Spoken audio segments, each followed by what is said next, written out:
Hello, how are you? I hope you're doing well. Welcome to yet another episode 2 of our third season. Growth is our business. And today, in our second episode, I would like to invite us to have a conversation on becoming. I've read widely on Michelle Obama. And Michelle Obama, her first book I've read, 2018 publication, was about becoming. Now, so much interested with the dedication part. And she writes, she says, to all people who have helped me become. And reading through the book, you realize that Michelle, what she does is she walks with us a journey of life. A journey of life that starts in a family, a journey of life that entails sometimes getting into big choices of life, marriage life, getting a partner, having children around you. And now for Michelle, being a lawyer, getting into State House, the first lady of one of the most powerful countries in the world, she walks without that journey. And, literally she tells us of the people around her, and the story, concerned also the epilogue. And the epilogue of the book, she writes, it says, as she walks out of State House, the last time she was in State House, of course, in US, is when you are ushering in the new president. So Donald Trump and Melania Trump, are getting in and they're getting off. And that's how she ends the story. But the story is basically to people who have helped us become, the journey of becoming. I think as we start the year, it's a nice time also to reflect as we become, what is holding us. What is holding us back, those who are people who are holding us and pushing us. And I think it's a very nice discussion, Sam, that we can have, becoming. Yeah, I love the fact that Michelle agrees with us on the fact that growth is it's not something, it's a process, and it's not linear in the sense that it's from point A and goes up. There's some changes here and there. And I love the fact that he disagrees with anybody who normally asks young kids, what do you want to be when you grow up? She hates that statement. And she puts it rightly in the book that the reason I hate that statement, she says, is because we tell the kids that there is a ceiling somewhere. So when you reach that ceiling, what do you want to be? Yet life is not like that. Life has no ceiling. You're always in the process of becoming. Not that you will be. No, you are always constantly becoming. I also love the fact that she appreciates the value of pressure in her life, in the sense that without all these pressures, he wouldn't become the person she's becoming, And quickly when I read that line, I went to this athlete, LeBron James, the basketball legend, who says that pressure is a privilege. It means things are expected of you. Loud and clear. And so if your life has no pressure, that means nobody's bothering you, have no responsibility, nobody's looking up to you. But by the very fact that you have a pressure to provide at home, you have a pressure to build a life, to uplift people, to do something with their life. That is a privilege, because without that pressure, she wouldn't have been built to be who she was. And I love how she recounts the time she has been in State House and she sees the husband, Barack Obama, in office, down, and she has to show up and encourage him. I mean, the pressure of being a first lady, I can imagine what it is. Because at some point, Russia is fighting against US. The president is there. Everybody's looking at him. And when this guy goes back to the room, it's Michelle she meets. And so whatever Michelle tells him will either cause World War III or not. That's a responsibility. That's a ton of a responsibility. And so generally I love the book. I love the idea of becoming. And also, I love the fact that Michelle realizes that nobody walks this journey alone. Everybody needs a support system, and you should be grateful to the support system you have, the people who help you become who you are. Those are people you shouldn't take for granted, family, friends. I really love the thought pattern of Michelle. in this book. Loud and clear. Now, becoming seemingly is projecting us to a thought where we don't know so much of the future, of what will happen, because life is dynamic. But seemingly it's pointing us to know we have basics that we can use as we approach the anonymous future. Like we have things that are known around us that can help us to become whatever sometimes we don't know what life will offer. Maybe the goal isn't so much in bothering about what will happen. What will happen will surely happen. Yeah. But the goal is, what do I have now? Like, what do I have? No. And I think maybe it's a question that projects us to a present and the future. Like, what am I doing currently as I walk the journey of becoming? What do I really need? You know, maybe if we can respond to that, what do I really need? And I'm thinking of our young boys and girls, young people who are coming up. We are getting into this industry. We are getting to know what we really want. What will be your 21st century thought to those who are becoming? I have a friend called Marvin. Hi Marvin, shout out to you, Marvin Nandwa. We've been in high school together. He's actually a friend to Mike. They're really, really good friends. Wow. So Marvin once wrote something that struck me. He said, "What we do with what we have is what we become." Let me run that again. What we do with what we have is what we become. Loud and clear. And as you're saying, you have to look at what you have. You know, the future will take care of itself. Of course, you need some prudence to plan for it, but don't be so anxious about it that you forget to live the present life. Somebody once told me, "You're worried about the future as if you'll be part of it. How sure are you even will be part of that future?" Oh yes. You're sure of now. Where's the lie? You know. So, yes, as Michelle will say, becoming. It's a constant, present, continuous, something that keeps going and going. But the emphasis will be on this moment. What can I do so that it helps me in the journey of becoming? I love the idea that a lot of stress happens when you look at the past and look at the present. So you look at the past with a lot of worries, like, man, I missed that opportunity. What would I have been if I seized that opportunity? This thing should not have happened that way. And you live in stress. Then the future as well.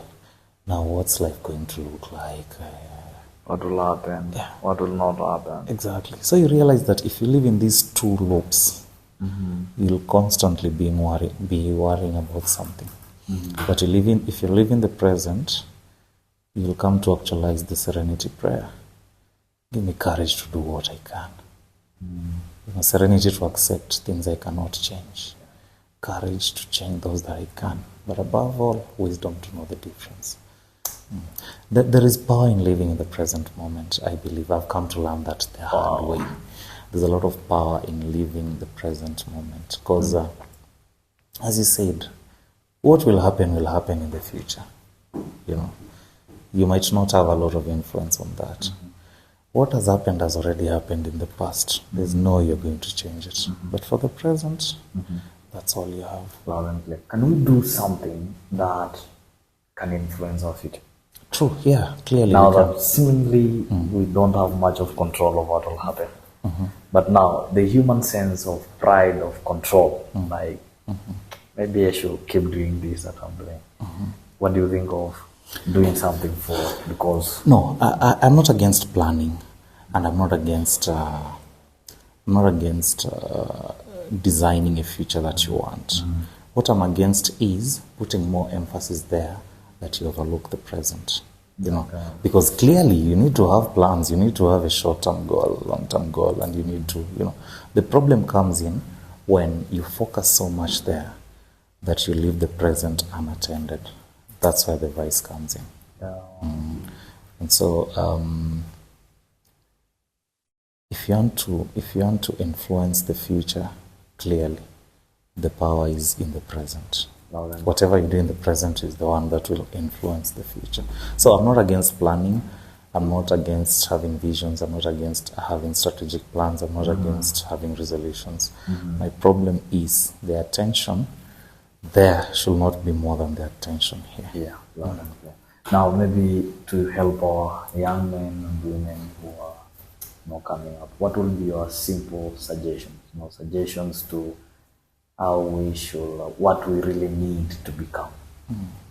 One, as I'd always say, is self-knowledge, which is super, super important. You know, the four major types of intelligence, the IQ, SQ, EQ, and EQ. I was reading the other day another article, and they were talking of spiritual intelligence. That was new to me.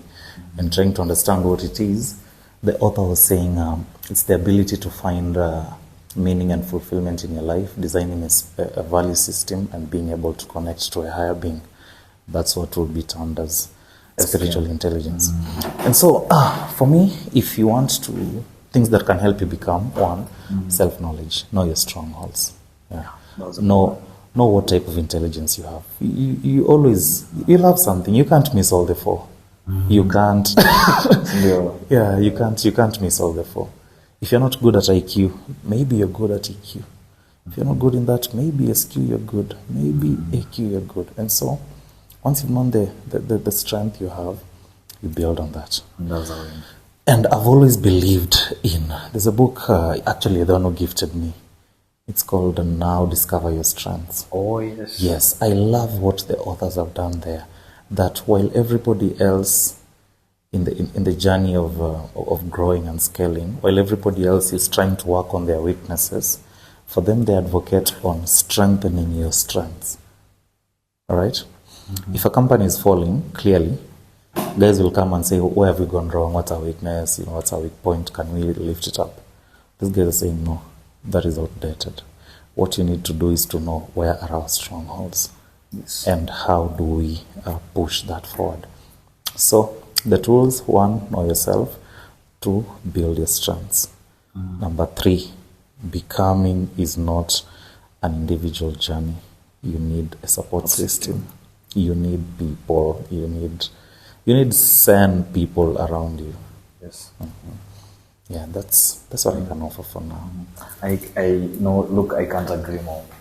But I would want to start my question with God. With God. Sure. I want to draw the higher being there. Yeah. Recognizing my human limitation first, especially foreknowledge. I don't have the foreknowledge of what will happen, but I leave it for Him to help me with whatever I'm building in. Discerning His ways. Whatever I have, I have to use whatever I have, molding it and cooperating with Him as He molds me to the person He wants me to be. So an everyday struggle and call for me to always invite Him in that story. And paint the parts of grace. I'll allow Him to help me paint the parts of grace. It's only in following that to loom in the lights, door to door, is what I can use to follow and know what God wants for me. And I think the entire journey is entirely tied up to a divine power which is in control, trying to get into human intelligence and the human ways to help me see the web that is creating, to see the patterns. And the goal sometimes is in asking those eyes. You're asking for the spiritual eyes to elements, to patterns that is creating the passions that is putting in me, that in following them, seemingly, that's where it leads me. I read a book many years ago, and the guy was talking about imaginary lines. There are lines that we all feel, like for example in the human relationships. We all know this line shouldn't be crossed. This is my mother, this is my father, this is my friend, this is my classmate. Those two imaginary lines and how it dictates the things around me. And I think God builds also some forms of imaginary lines, paths that are illumined, that if followed visually, it has control, It has control of things around us, yes, but it also paints a future. It also paints a line of direction that probably we should follow. No, in all this, I wouldn't want to throw away God from the equation. I would want to start with Him. You know, I hear people, we start conversation and we say, first I want to thank God. I think sometimes we just say that because they're saying we want to do hierarchy of beings. Yeah? We want to start by God. But I think there's power just in just letting Him know that that's space. So as I add on into that, self-knowledge, into support system, we also want God to be there. Sure. A journey of becoming, I think in many ways, if there is values that I have to build as young people, so I think is patience. A journey of becoming is not a journey that needs the hastiness of life. One day at a time. One day at a time. To create a pattern where we all can know that I can follow whatever God is leading, whatever support system is building, whatever skills I have to build along the way. Trust in what I'm building, in helping me know that the future is putting up everything for more. I'm also thinking of our journey of becoming, not just a journey of being patient, but also being patient doing something. Building a character, probably self-knowledge comes in. But I'm also stretching my brains to understand that it is it's a journey that as I start will need lots of consistencies and human values, values that I have to create, values that the system that are workable in the system. The system is the human world, for example. There are things that I really need to cultivate. Let's talk about interpersonal skills, soft skills that I really need. That's how I think I can only control a future that seemingly I don't have control of. Telling myself if I have this, I can easily access that world and do good things there. So making sure that I'm in check with what I'm building for myself, what I'm building that can offer the world that is there. Now, people have made statements and have said, look, maybe sometimes we always focused on destination, and what we do along the way is fail to enjoy the process. So we work so hard, we toil so hard, and fail to see the happiness, fail to enjoy that thing that you're doing. Maybe I think the journey of becoming is a journey that shouldn't be so hard, a journey that has joy in it, a journey that we appreciate the things we are doing. I think trust, faith simply for me become the simple reality that I total transferability of my abilities and talents, and the things that probably I have to a higher being. And that self-act of total giving, it's not giving up actually. I think it's basically giving over. You're just surrendering something to. It's not like I'm achilia to chia konako. There is something that I know you, with your help, things will be fine. I totally transfer that, into the hands of a higher being. And I think that total transferability should be itself freeing, it should be itself some sense of freedom. And what happens in freedom? Freedom is places where you enjoy joy, is places of laughter, is places of happiness. And I think that's a big, big, big plus. Today, as I think of becoming, I wouldn't want to miss that part. Like, the journey should be fun too. Yeah. One day at a time, yes. The struggle of putting myself in together. But I shouldn't just be leading life where I'm saying, ipo siku nitakuwa sawa.